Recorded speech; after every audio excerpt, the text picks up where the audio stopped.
Thank you. Yes, Good afternoon, everyone. Welcome to a very special exclusive webinar hosted by Abhyas and, of course, with our lovely members from Rogers Hospitality. I'd like to welcome you today to this webinar. Today's topic is called Mental Wellbeing in a World Shaped by Artificial Intelligence. My name is Priyanka, and I am an executive business developer and wellness specialist at Abhyas. He's all about expanding our perspective on mental well-being in a world that is increasingly influenced by artificial intelligence. So now is the best time to tap into our true potential as human beings. Doing so will create space for new opportunities to grow, aligning with our highest potential and our purpose.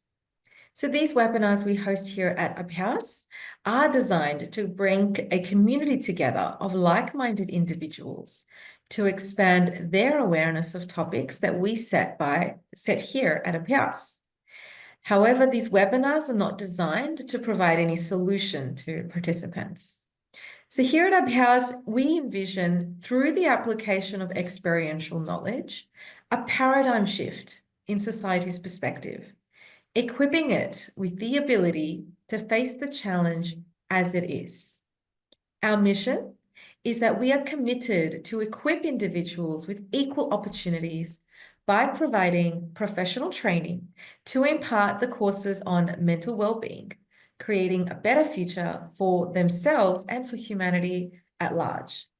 And as our founder Namdev says, all transformations have one thing in common: the turnaround in the perspective on what they have been through.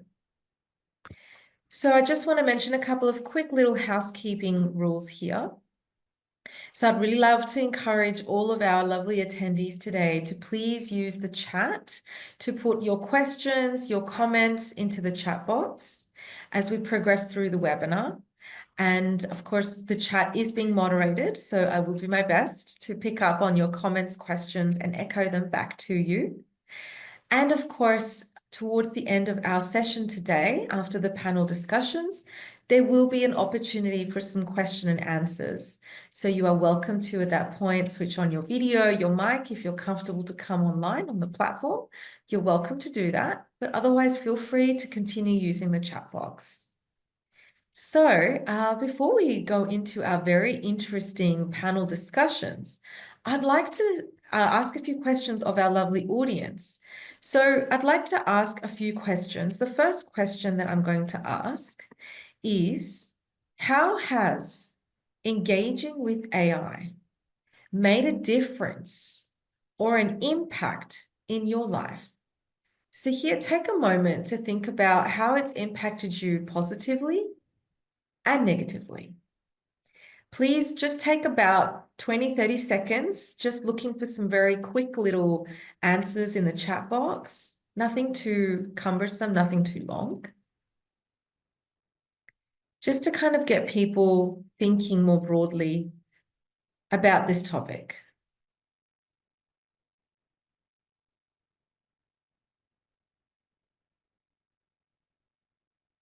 All right. So of course, we can pop that question, or I'll bring it up again later if people need a little bit more time to reflect on it. Then the next thing I guess I wanted to ask, or wanted for all of us to kind of think about and reflect on, is absolutely. So one has just come through, which is helps us become more productive. Yes, absolutely. So that's a really good positive impact of AI in our life. Wonderful. Thank you, John. So I've been using AI in a wise manner as an assistant to become more productive. That's really good. Thank you. Please keep these comments coming through. So I'm going to move on to the next question for our audience, which is, what are the challenges that you are facing with AI? So here as well, take about 20-30 seconds just to have a bit of a think about what comes first to your mind when you think about how you face AI. Great. So we'll move on to the next question. By all means, don't feel that you need to write super quickly. Take your time. These questions do take a bit of time to reflect upon and then to be able to write a response to that. But the next question is, how has your mental health been impacted through the use of AI? So this is our biggest theme here, actually, on this platform today. Absolutely. So one point has just come through from Harsha. Too much information to manage at one time. Very well said, Harsha. A very big impact on our mental health and well-being is that AI produces too much information for us to use at one time. Continue, please, lovely audience, to pop in your respective views, reflections. Absolutely. So we've got one coming through from John, which is that unfortunately, there's a bit of bias with AI. So one needs to be very careful with the way they use it. And of course, there is that fear and that threat that people are feeling all across the world with the way AI is making a change to how we work and how we live. Thanks so much for that, John and Harsha. Others, please continue to place your comments in the chat. With that, we're going to move on to the actual panel introductions. So we have two panel members here with us today. Our first panel member is Dr. Subhash Chandra. Dr. Subhash Chandra is an MD DFAPA consulting forensic psychiatrist. He's been serving as a senior medical director at the University Settlement Consultation Center and medical director at the Intensive Crisis and Stabilization Center. He's also a clinical associate professor at the College of Health Professionals at Pace University, where he addresses mental health disparities among immigrant populations and crisis care for psychiatric and substance use disorders. Dr. Subhash has been trained in India and in the US, and Dr. Chandra has held key academic and clinical roles as well. He is an advocate for physician well-being, teaching meditation to promote mental resilience, and Dr. Chandra has received multiple awards for his contributions to psychiatry. Thank you, Dr. Chandra. Welcome to our platform. I understand you are joining us from New York, so we are very honored to have you here, especially given the challenging time zone and your very, very challenging schedule. But thank you for being here today. And our next speaker for today is Alla Kozireva. Alla's leadership wellbeing journey is highlighted by her role at Abhyas, where she conducts conscious leadership courses for organizational leaders, focusing on gaining clarity, stress management, and emotional resilience.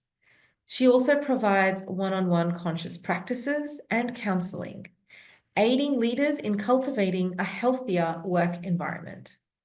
Additionally, Alla designs and facilitates awareness sessions, corporate training materials, and train the trainer courses, promoting leadership development in diverse settings. Thank you so much, Alla, for being here today. Welcome. And of course, welcome to all of our lovely attendees who are making their way through onto our platform. I'm just going to switch over to the chat to see if any other comments or points have come through, any healthy forms of reflections that have come through based on the questions we've been asking our audience earlier today. So one of our members has mentioned that AI shows less emotion. So it's much harder for us to express what we're feeling and what we're showing through AI. Very good point. It does take away that personal relation that we have as human beings, because we know as human beings, we need and thrive upon human interaction and connection in person. Very well said there, Thierry. Apologies if I'm not pronouncing your name right. The other comment that's come through is from Kushal. AI is good, but it is too easy for us to use. And we do not think, but instead we use AI to get quick answers. Very profound point there, Kushal. Thank you for sharing that. Absolutely in agreement with that. From what I can see, our audience is very aligned, and I can really see they're going to thoroughly enjoy our discussions today. So with that, I'm going to switch over now to our questions. All right, let us begin our panel discussion. So our first question for today is, how is AI reshaping our self-perception and understanding of the world? I'd really like to invite Dr. Subhash, please, to come forward and share his perspectives on this. Thank you. Hello, and good morning, not good morning, but good afternoon to all the attendees. Thanks to Abhyas School of Universal Awareness for hosting this, and to Rogers Hospitality for considering this very important aspect of AI in the current world. And someone said good afternoon, so thanks, and good afternoon. Good afternoon to you too. Mine is good morning, but I will take any wishes. So to answer the question, AI is reshaping ourselves and the world around us. How?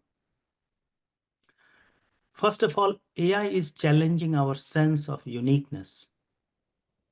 Machines that mimic human creativity, conversation, even emotional expressions makes us rethink what it means to be uniquely human.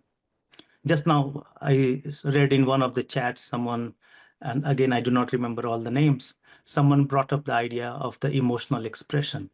My profession especially has a lot to do with the emotional expression, but you will be surprised to know that the research shows that the robotic psychiatrist versus human psychiatrist, the robotic psychiatrist, at least 80% of the patients could not determine whether they were AI. Whereas for the human psychiatrist, and I'm using the word very loosely, at least 20% thought that they were robots. So you can understand that how beautifully AI is being trained and making us redundant to some extent if we allow it. Because it's more important for us to remind what we have uniquely as a human being. Our intelligence, our creativity, or it is something deeper than what AI can replicate. What makes us truly human? It is pushing us to our boundaries to help reshape our self-perception. We believe that it is replacing us, but not really. When the computers came, that time also we believed the same. But look how friendly we are with computers and what a good deal of job computers are doing for us. So actually this AI is pushing us to recover our deepest strength and reimagine our role in the world. It is changing our relationship to knowledge. I remember before in med school, we have to read day and night to be able to answer a teacher's, professor's question. Now it's totally different. There is instant access to vast information. We no longer see knowledge as something we cultivate patiently over time. It is now something that we retrieve instantly. The shift affects not just how we learn, but how deeply we process and integrate understanding. For example, if I have a patient, I tell my students, what do you think, what is going on? They will gently open their app or something and they will try to answer it right away. But in doing so, they start missing the process and the understanding. They are just following it. I'm trying to discuss both the aspects. One important thing is that AI is personalizing our informational environment, from newsfeed to recommendations, creating filtered realities. And this, as we know, can narrow our perspective if we are not mindful, or expand it only if we use the tools consciously. So in short, AI is a mirror, a magnifier, a maze, reflecting who we are. I saw John talked about bias. So the bias in AI is because we are biased as a human being. So we created AI and there is implicit bias in that. So remember that it reflects who we are, amplifying both our strength and biases, and challenges us to navigate a world that is increasingly shaped by algorithms. Back to you, Priya. Thank you. Thank you, Doctor. Very well said. I'd really like to hear Alla's perspective on this question, please. Over to you, Alla. Thanks. Thank you, Priya and Dr. Subhash, and everyone who is here, welcome. And I can always learn so much from Dr. Subhash each time. I just love listening and imbibing. So AI has now arrived and transformed the entire spectrum of human operation like never before. On one hand, it has driven economic growth. On another, it has made many highly skilled jobs redundant, obsolete. As history shows, the future always lies in revolution. From simple beginnings, the human mind has created concepts that have radically shaped our world as we move toward increasing complexity. And AI is no exception. Like Dr. Subhash was mentioning computers, I want to give similar example. The invention of internet in the 90s, it completely transformed how we operate globally. Today, the world is at our fingertips. Now, the easy access to information has made knowledge of no value. Or think of the smartphone. We all use it every day, right? A tool that is the result of human imagination and innovation. And none of this would be possible without the human mind. I remember when I grew up without technology, and I have witnessed changes I could never have even imagined as a child. When I was little, we didn't even have a normal phone at my house. So it is human mind that has the ability to imagine the extraordinary and bring it into physical reality. Yet the same mind struggles when it comes to using what we have created, often because we fail to channel its energy in ways that help us reach our true potential. The 2% of population made it possible for the rest 98% who are using it. And the concern today is that many of us feel overwhelmed by the number of choices available, like Harsha was saying, like John was saying. We're not being able to handle what we have been given, and we're being handled by it sometimes. Ask yourself, are you handling technology, or is technology handling you? I'll give some example also. Let's say I've built an identity as a professor at a prestigious university. With the rise of AI, the knowledge I have accumulated is no longer unique, like Dr. Subhash was saying about our uniqueness. AI can now provide more relevant and up-to-date information than any single human can. So if my sense of well-being is tied to that identity, defined by how much I know, my mental state becomes fragile. Because whom am I without that title, without the identity I constructed? So this is the question we must begin to ask ourselves. And as we move forward, we may need to undergo a process of de-learning, releasing the baggage of accumulated knowledge, and turning inward to explore who we truly are without it. This means breaking through the illusions we've built about ourselves and coming to a deeper understanding of ourselves as a unit. And that's where our mental and physical well-being are rooted. We're currently witnessing a major transition in how we operate, something that has repeated itself throughout history. The way we live and conduct ourselves today is already vastly different from 20 years ago, and it will continue evolving. we're in this continuum where much of what once required deep mental effort will be handled by machines, allowing us to access information more easily. Thank you. Back to you, Priyanka. Thanks, Ella. Absolutely. Very well said. And echoing a comment that's come through in the chat that I believe that we are stronger than AI because it is human beings who created AI. Absolutely. Thank you for sharing that, Harsha. I'll move on to the next question. So the next question is, what are the changes that we have observed happening in the world with the arrival of AI? Over to you, Dr. Subhash. Thank you.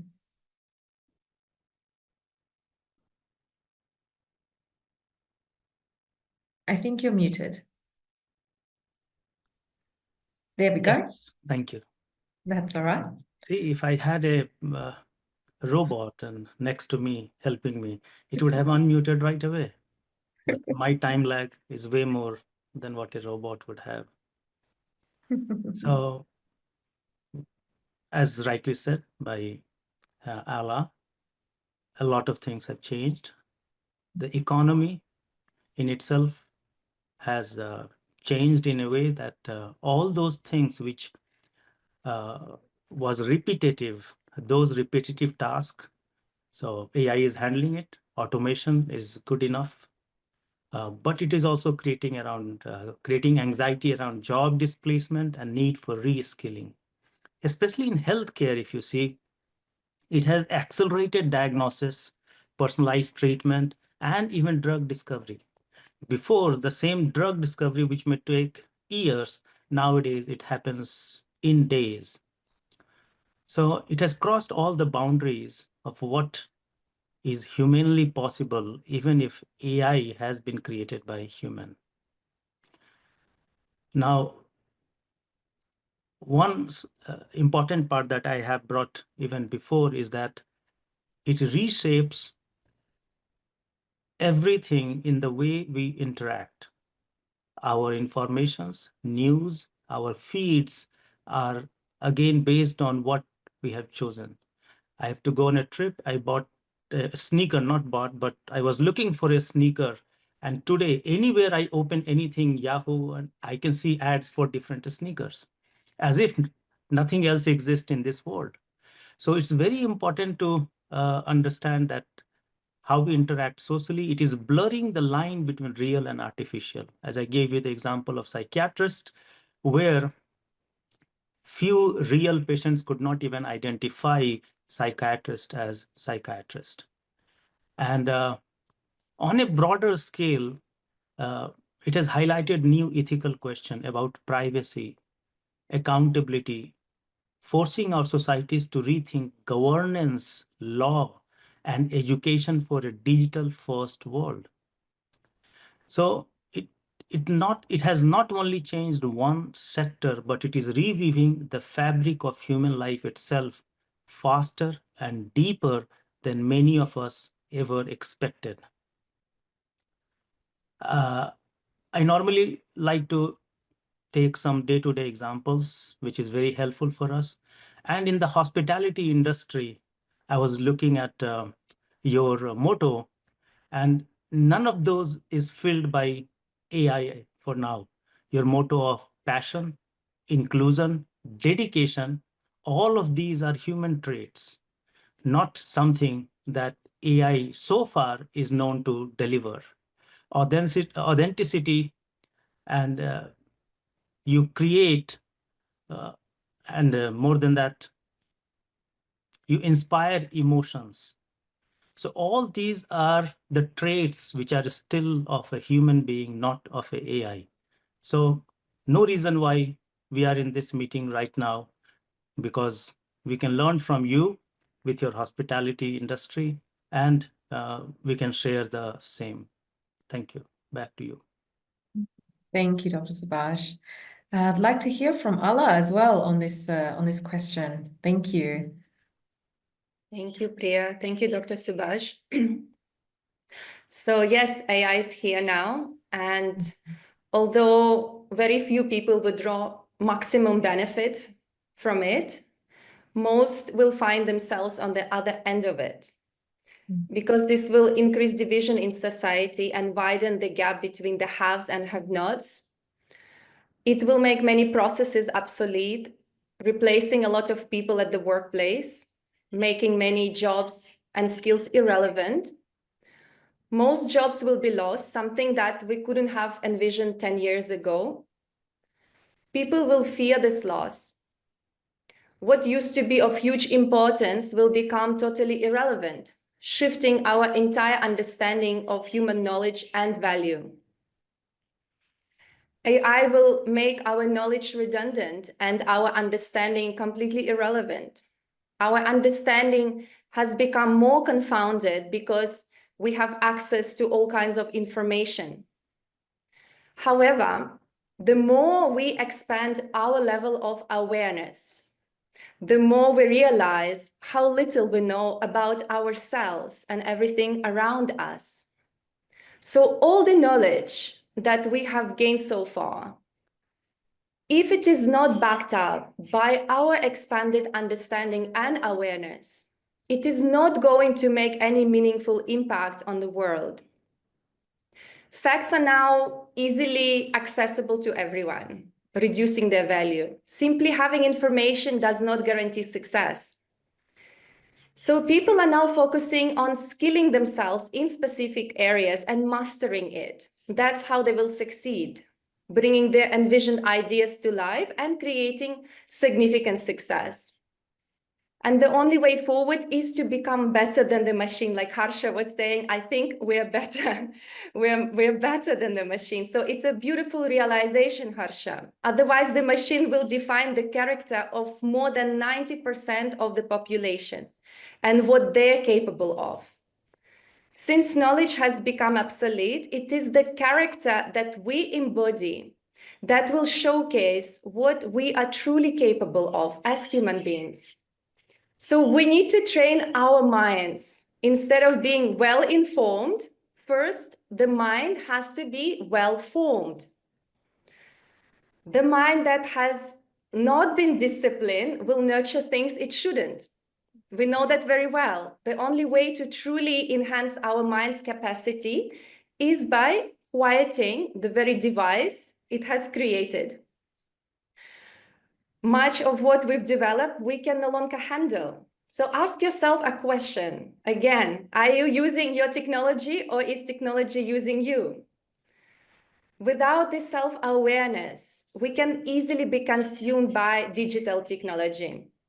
Think about it. A scroll on social media can stretch from 2 minutes to 20 and then to 2 hours.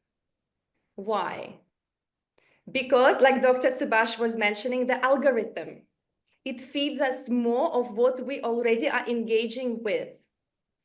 We think we are consuming information, but in truth, information is consuming us. And before we know it, we've lost time, and we could have been the time that we could have used doing something truly significant. So to access the remaining 95% of the mind's potential, we need to silence the noise. It's wonderful, Harsha, that you brought everybody last time to nature, to take that hike, to take the walk, just to put the technology away and just to be there with the sounds of the birds, being with ourselves, walking, breathing fresh air outdoors. So even the 5% of the mind's capacity we currently use is being drained by constant stimulation, the enhancement of our senses. And if our minds are well-informed but not well-formed, we become increasingly confused and overwhelmed by the flood of content available online. So without the awakened mind, grounded in presence, we're easily distracted and pulled away from what truly matters. A well-formed mind is far more valuable than a well-informed mind. It may be devoid of all information, but can reach to the peak of creativity, like Dr. Subhash was saying, because it would act on the demand of the present moment. A well-formed mind will be able to gaze through any situation, So what is needed is our presence so that we don't lose the ability to discern what we should or shouldn't be consuming online. Thank you. Back to you, Priyanka. Thank you, Ala. Really good to see people's comments coming through, and there's a question that's come up. So when we do get to our Q&A part, I'll definitely mention it. But it does seem to be the case that a lot of people do understand and are realizing that AI is changing how we behave with technology, how we engage with technology. And as has been mentioned time and time so far in this webinar, is that we need that digital break. We need to be able to be in a position where we are using technology, not technology using us, not technology controlling us for our mental well-being, for quality of our life. So with that, let's move on to the next question today. So this question is, what do you think will become valuable in a future dominated by AI? Over to you, Dr. Subhash. Thank you. Thank you, Priyanka. In the future dominated by AI, the most valuable qualities are those that make us human. Creativity will be invaluable. And by creativity, I don't mean just artistic creativity, but ability to think divergently, connect ideas across fields, and imagine new possibilities that machines cannot predict. And since we are talking about a hospitality industry, let's say someone comes at 4 p.m. instead of 3 p.m. check-in, and there are AI at the reception, and they are not allowing the person who has come from a different country to enjoy the islands. And now the AI will not understand the importance of a hospitality industry and what is the importance of connecting with strangers, even with enemies, with love and respect. The word hospitality, and you all know it better, comes from the word host. And host also leads to the word hostile. And it says that we have to be friendly and respectful to not only our friends, but to enemies and strangers. But that will not be possible with the help of AI, because machines can only predict so much. And our emotional intelligence, putting ourselves in other human beings' shoes, empathy, compassion, ability to build trust. Nowadays, the most common problem is, for example, when I'm using my credit card, I always fear if it is being cloned by someone else who is holding a device next to me. So AI has made everything not only easy, not only productive, but also has made us lose many things. For example, trust.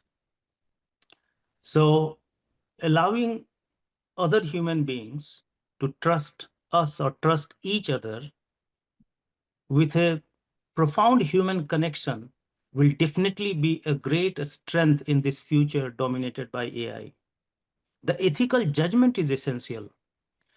Yes, AI can make decisions faster than human beings, but we also need people who can slow it down, ask the right questions, and guide technology with wisdom and responsibility. Because it is a power, and as we have an old saying, with power comes responsibility. Again, what will become valuable is our adaptability. The willingness to keep learning and evolving will be a major currency. AI will keep changing the world, but those who can adapt with curiosity and not fear will thrive. So remember, the future does not belong to those who can build AI, but those who can build the meaning around it. Use it in moderation, use it in the way it needs to be used. To make it more personal, let's say you have to write a good morning message or a beautiful message to your boss, to your partner, and you are using AI to draft that message. You see? So yes, it will be good grammatically, good in the manner of the English or whatever language it is, but the essence that defines you as a human being for your partner will be lost. So we have to be mindful of being more human and being more self-aware in this future dominated by AI. Back to you, Priyanka. Thank you, Dr. Subhash. Would really like to hear from Ala on this question as well, please. Thank you, Priya. Thank you, Dr. Subhash. Beautiful insights. To operate at a higher level of being, where we are not easily shaken by external circumstances, we must attune ourselves to a greater possibility of life. And this requires our body and mind to function in harmony. At present, we may use only a small fraction of our mind's potential, while our senses constantly pull us outward in search of fleeting pleasures. When body and mind are in disarray, we become lost in the endless chase for gratification until we have exhausted ourselves completely. It's like, what's next? What's next? What's next? What's next? Nothing else is left there. At that point of exhaustion, something shifts and we begin to look within. And now more than ever, we have the opportunity to awaken our conscious mind. So evolving ourselves as human beings and working on the content of our character is the only way to adapt to the changes of today's world.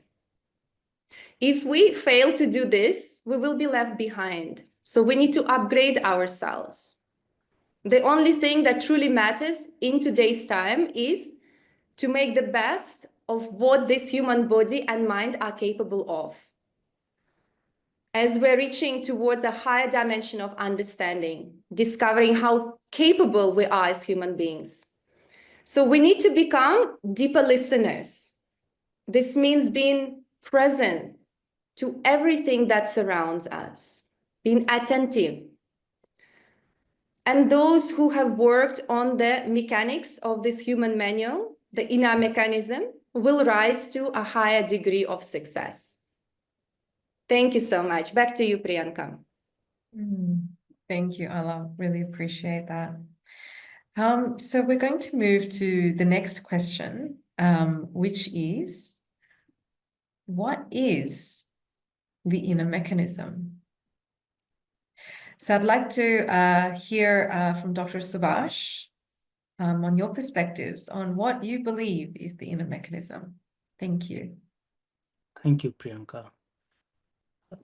Inner mechanism, I believe that this is the most relevant, most important, not that other questions are not relevant, but this is something that we need to spend time on. When we talk about mental health in the era of AI, we need to understand our inner mechanism. We grow up, we have a goal. For example, my goal was to become a doctor. While becoming a doctor, I already became old. The age took over. Now body is giving up. Very soon, my job will be taken over by AI. Was this the purpose of human life? To just keep striving for something good, and the good is undefined, not known to anyone. It's a perspective when we say good. Is good a better car, a better building, a better house? What is good or what is better? So when we reflect back that what are we as a human being, this invisible process inside us is very important. The way we think, we feel, we react, we make meanings to things. Our mind's operating system, we need to be aware of that. We have a tendency to react. There are so many apps, so many things that you have to catch up with. I go on YouTube and every day there is advertisement, spend 10 days on AI for 17 or 20 days and you will learn all the AI apps. Will that suffice? No, there will be more and then there will be more. So I will be keep racing and my time will pass away and I will be an expired person before the AI would ever reach expiration. It means we are taking it in a wrong direction. We have to look for our mind's operating system, our belief. We build a family. Why do we build a family? There is a belief into it. We have emotions, we have instincts, and even the subconscious pattern that drives our behavior without us realizing it. Whereas an AI derives its behavior from the algorithm, it does not have, our brain has 100 billion neurons. In a moment, one neuron is capable of 1,500 synapses. We have 100 terabyte of memory, and in a day, we go through 70,000 thoughts. That is way more than what we talk about when it comes to AI. But we don't see any of that. When it comes to the real world, we find ourselves helpless. We are not using even 0.1% of what we are capable of. Why? Because we have lost, or we have forgotten, or maybe we find it difficult, the journey within, to look inside, to see what really defined us and why we are human beings and not something else. See, the mastery of the inner mechanism leads to resilience, clarity, empathy, and genuine leadership. Where there is so much of external noise, the quieter power of self-awareness is the most valuable asset that we can cultivate. So it's very important to be self-aware. Just imagine the future in which a city filled with neon lights everywhere, a screen flashing headlines, notifications buzzing from every surface, AI assistants predicting your every move. Not only that, they curate the news, they finish your sentences before you can think. So that will be, life will move faster than ever. But beneath all of it, people will feel more distracted and more disconnected from themselves. Let's take an example of a young woman amidst all this chaos, Maya. Unlike Maya, most of the people, they wake up, the cell phone is near them, they start the day checking email or whatnot. Many have changed the routine, which is very good. Maya is this young woman who begins her morning not with her device, but with 10 minutes of silence. Silence is powerful. She simply sits, notices the sunshine, the weather, the way the environment is around her, and she notices her thoughts and emotions without judgment. At the beginning, it may sound useless, but it is a very powerful tool where you need to notice yourself. You need to notice in what direction you are going. You have to be more responsive and not reactive. With so much of digital overload, we are rushing and in haste with time, and that has made us more reactive, angry, irritable, emotionless. But when you wait, take a deep breath, be silent, you will feel the other person and you will respond the way one should respond. So self-awareness is the superpower which will bring clarity, resilience, deep sense of purpose that no machine, no algorithm, and no amount of information overload can ever replicate. Thank you. And back to you, Priya. Thank you, Doctor. Thank you, Dr. Subhash. I'd now like to hear from Allah on this question as well, please. Thank you. So we have our body and mind, and right now they're in disarray. We go through daily routines without awareness, and we don't have answers to why we behave the way we do.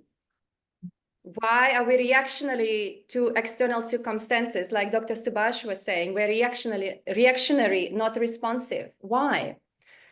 Why are we so easily disturbed and distracted? What drives us to eat certain foods or engage in activities that may be damaging to our physical and mental well-being? We may not have clear answers to these questions, or do we? So our inner mechanism has the human manual of operation. For example, when you buy a refrigerator, it comes with a manual of operation. And if you don't follow it, the machine breaks down, right? So if we understand how to operate this machine, we can conduct ourselves in a better way. So by learning to channelize the emotions that are trapped in our body, we can increase our productivity and reach to our full potential. We won't be physically or mentally affected by external challenges in the same way. In other words, we need to align our body and mind. We need to bring them in synchronicity. And this can be achieved by becoming more conscious of ourselves through conscious practices as interventions, where something higher and better can replace our old thought patterns and elevate us to a greater understanding of life itself. Like Dr. Subhash was already giving as an example, breathing exercises is the first step, the most important step, just being with ourselves, sitting down, doing deep breathing, and just coming to that state of awareness of ourselves. Thank you so much. Back to you, Priyanka. Thank you, Ala. So there's some very, very interesting points coming out through here, and really enjoying the comments that are coming through. Some questions have come through as well. So very soon we will go through the Q&A, but we would like to conclude on one last question for our panel, which is, how can we thrive in an AI-driven world? Over to you, Dr. Subhash. Thank you. Once again, thank you, Priya. We need to thrive. I wish we could flourish. We could roar with like birds with open wings. We find ourselves responsible for everything, but we forget we have responsibility for ourselves. We forget to nurture ourselves as a human being, as a body, and what we are beyond body. We have a soul. So it's very important to nurture the soul. It's very important to nurture the body. That will help us realize that we are something that machines cannot replicate. Curiosity, adaptability, a growth mindset will be important traits for us to thrive in the AI world. More important will be ability to connect with others and build trust that will set us apart. Let's say I'm in a hospitality industry, and my apologies in advance if I'm giving wrong examples. I'm trying to connect, so I'm using hospitality industry. I came to this restaurant, not restaurant, a hotel, and I lost my luggage, and I'm very much stressed. I keep asking the front desk AI tool, can they connect the flight people, and can they find my luggage? When will it come so I can change? I have to go to conference. Even if they say, yes, sir, we will. Yes, sir, we will. We have team. They will follow. We have team. They have follow. No, but if someone like John, who is a grounded person, comes to me and tells me, don't worry, it happens. And I know the person on the airline and I will take care of it. You go to your room, rest. By the time you wake up, your luggage will be there. Nothing of such sort can be replaced by AI. So connecting with others and building trust is very important. Self-awareness, resilience, I have been using it. We have been using this word again and again, is very important. And we have to stay grounded, focused, and purposeful. So there are two friends. One is Leo, and let's say other one is Aria. Aria is very smart. She keeps up with AI. She is doing everything that can be. She is the leading CEO of a particular company. But very soon she is burnt out. There is only so much she can keep up with. And the AI takes over despite her running. So what she feels right now is that she is in a constant race, but she always feels one step behind, like she is running on a treadmill that never stops. Now, Leo, on the other hand, takes a different path. He learns the tools too, but focuses even more on developing something AI cannot replicate. So that if we are talking about economical, material, and physical growth, then we have to look in the direction of developing something that AI cannot replicate: our creativity, our emotional intelligence, ability to connect with others. Who will thrive in the future, Arya or Leo? Obviously, it will be Leo, not because he uses more technology, but because his his building skills He's building skills that technology will serve and not vice versa.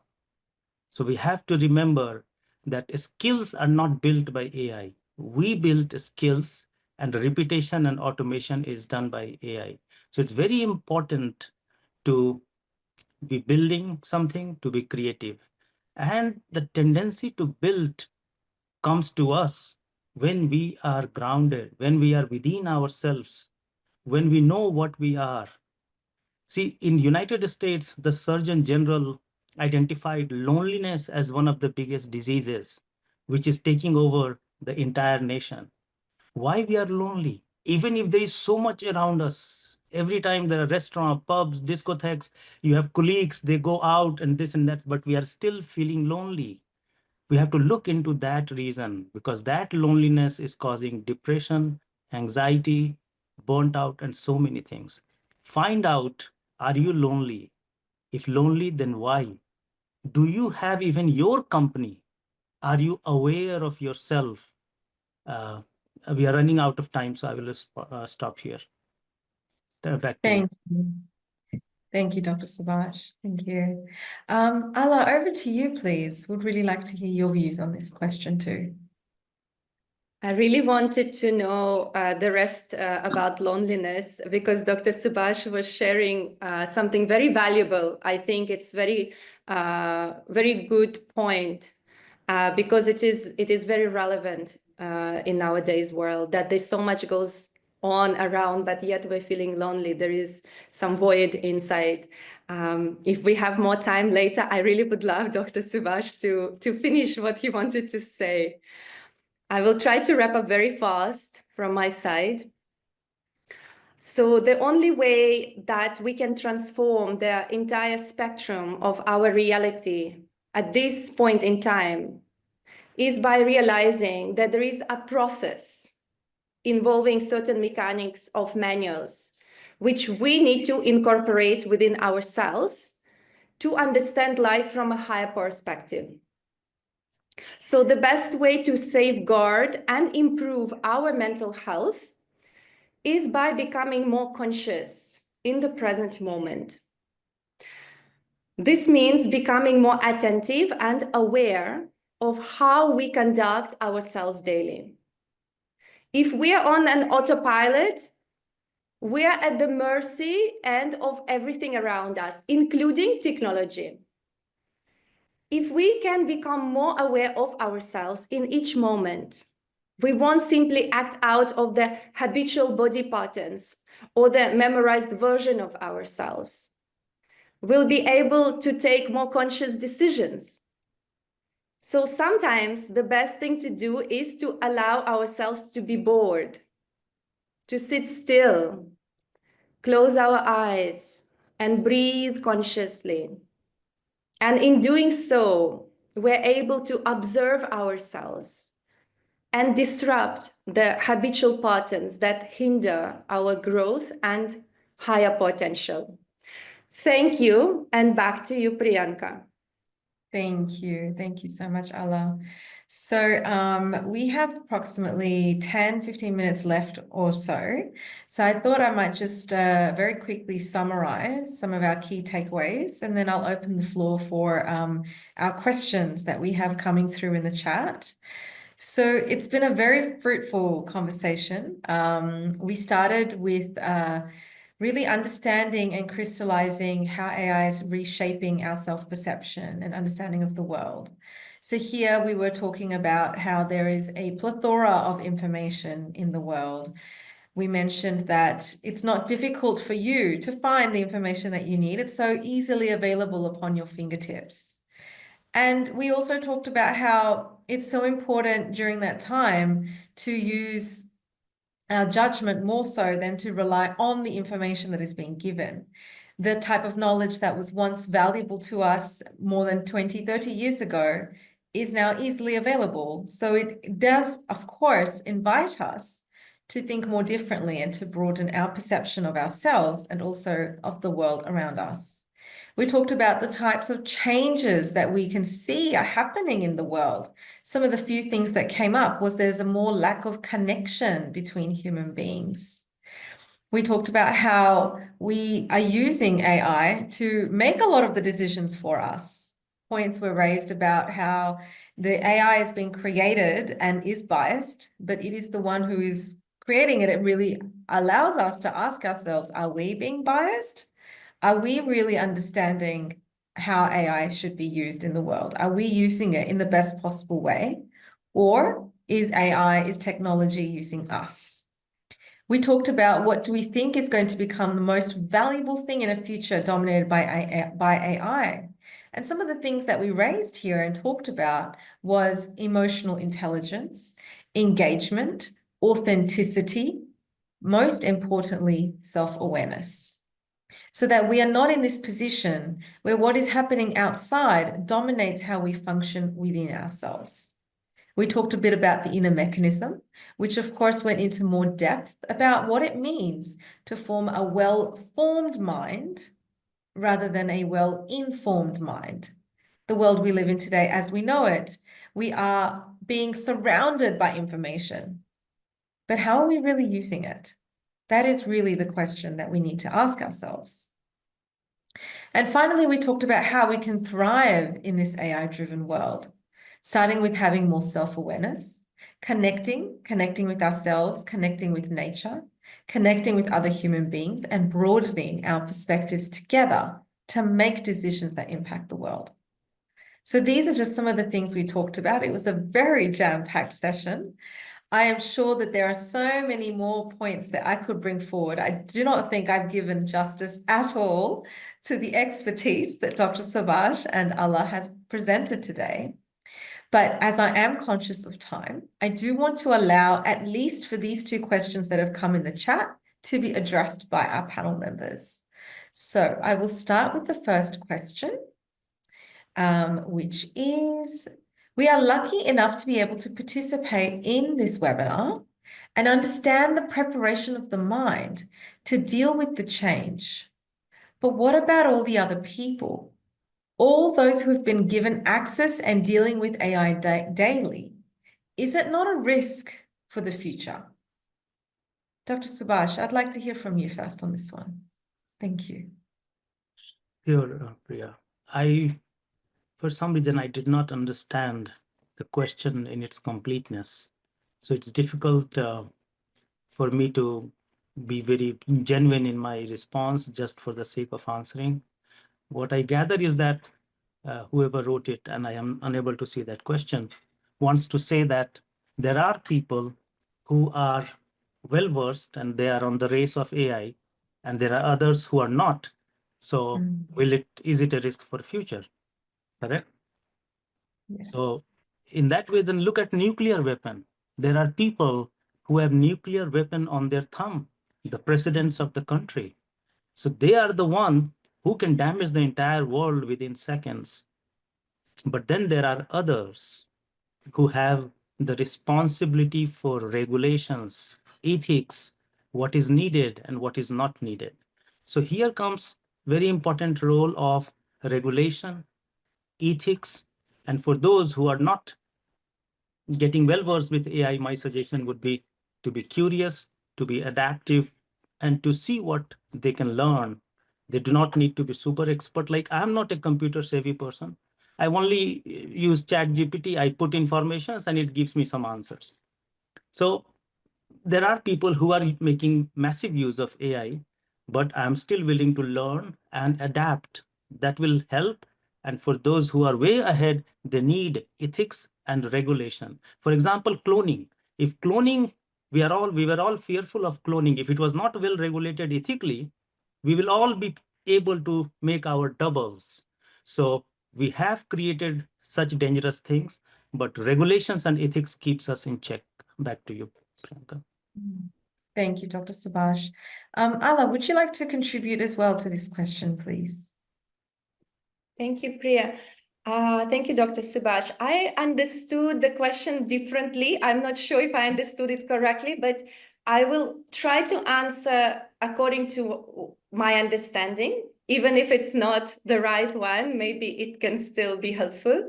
So I understood that the person is asking, like right now, they are participating in the webinar and they're learning about the human mind, like how can we engage with AI in a better way and make the changes. And those who are not having access to this, what we're discussing, like would they be left behind? I understood it in this way. Like, what about other people? Is it be risky for them that they would be using technology in a different way? But I could be wrong. So anyway, I will try to answer in this way that, of course, it all comes down to ourselves first. So like we are responsible for our own well-being. Like we can't be responsible for someone else's well-being, mental well-being, physical well-being. First, we need to take care of our own body and mind and bring ourselves to that state of alignment before we can help someone else or we can think about what to do with others. Yeah. So, and as we become ourselves that example, then others anyway will be inspired by our actions, inspired by the person that we have become. So it also has to begin from ourselves. So how we are using technology, how we are interacting with AI, how we are taking care of our mental health. It starts there first. So by the virtue of us doing what needs to be done in that regard, others can also follow, maybe not everyone, but surely we can create that ripple effect. Thank you. Back to you, Priyanka. Thank you, Ala. Thank you very much. So the next one is, I guess, more of a comment that's come through, which is for someone who's working with technology on a regular basis, they understand the value of nurturing human connections more than anything else. And it is quite possible then when we're engaging with technology, there can be a lot of noise. Whether it's relevant or not is a different story, of course. But what they're interested in understanding is how they can best ground themselves. They're interested in hearing from our speakers on that point. Hopefully, John, I've covered that well. You can give me a thumbs up if I've covered that correctly. But would like to hear from Dr. Subhash first on this one, please. Thank you. Sure, Priya. And thank you, John. I read the question, and I think that was, or this is the essence of our webinar. I will start with, and again, Priya, keep track of time because anytime I cross it, let me know. Because it's Sure. most important, just like when first time our parents helped us cycling, we were falling because there was a neuron that was coding it that how to drive a cycle. Now that leads to neuroplasticity. When we drive cycle again and again and again and again, now we can paddle our cycle without holding the hand. We can talk on the phone and we can still cycle. Why this happens? Because of neuroplasticity, in which that particular neuron, the pathway that helps us to cycle, becomes very thick and well formed. Same example here, we are with technology every second, and with technology comes our level of stress. Our sympathetic system is always at a higher level. I have to do this, I have to address this, or this is the new data, this is on the stock exchange. So our mind and certain neurons, we are developing very, very thick. We are making them very prominent. And life is driven by use and disuse theory. What you use more becomes a stronger and more thicker, but what you don't use, you lose it. So how to help this part? By what we will say is a limit setting. Yes, you have to work. We all have to work 9 to 5. When you are at work, you are in that heightened state of noise and everything. But the moment you leave work, you should leave your digital mind there itself. When you are at home, confine yourself to the home, to the kids, to the family, and remind yourself that I am a social animal. I have a family I have to live with. And I have a body that needs to be nurtured before the body gives up on us. Very soon, our body will give up on us because of, again, use, disuse. I used to see in the newspaper an article where the brains were this big and the body was this small because we are not using it and we're just using our brain. Now, when you are at home, give digital aspect totally a break. Do not touch your cell phones. And we feel that if I don't do it, it will not be done. Who can know this better? 1 minute. Who can know this better than my profession? We always feel that we are the most responsible, most required. No, there is always someone to substitute you. There's always someone who is out there to do the task. It's your job to look for your mental well-being and say no when it's not your time. And what do you do in that time? Self-awareness. Sit down, breathe, enjoy the nature, and then there is a depth of how do we travel inside our body. The way we are filled with noise or extroversion, there is a way to go inside our body with techniques of meditation, but this is not the session in which we are going to discuss this. So keep in mind and remind yourself, life is not a race. We are not AI tools or gadgets. We have very fixed life. AI tools may not have a fixed life, but we have very fixed life. We have already led a part of it, running and racing. And this is a time we become self-aware and realize what we need to do. Back to you, Priya. Thank you, Dr. Subhash. Beautifully summarized. Ala, over to you. It'd be really nice to hear from you. If there is something you'd like to add, just 2 minutes, please. Sure, Priya. I'll try to wrap up in 1 minute. I think Dr. Subhash covered everything very beautifully. I'll just give one tip only. Grounding practices, come to our Abhyas Center. We're doing conscious walks.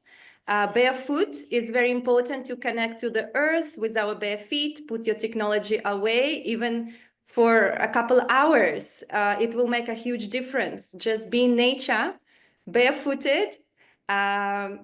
It'll be great to have you here for the experiences, okay? I won't say more. I think everything has been covered. So lovely. Thank you so much. Back to you, Priya. Thank you. Thank you so much. Very grateful to Dr. Subhash and Ala for all of your insight and this rich discussion we've all had here today. Thank you, dear audience, for your questions, for your comments that have come through.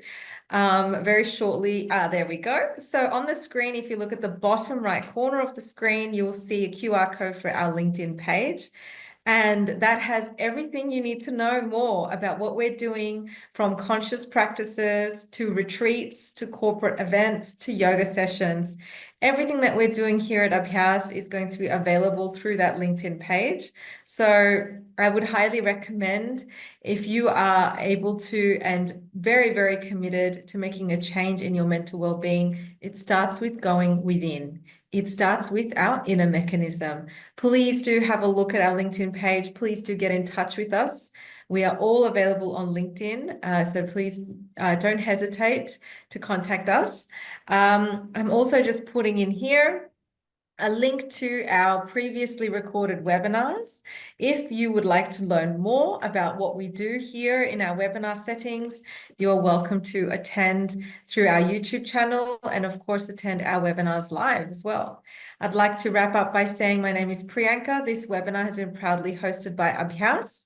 And as our founder Namdev would say, the highest peak of one's performance can only be achieved through synchronization of body and of mind.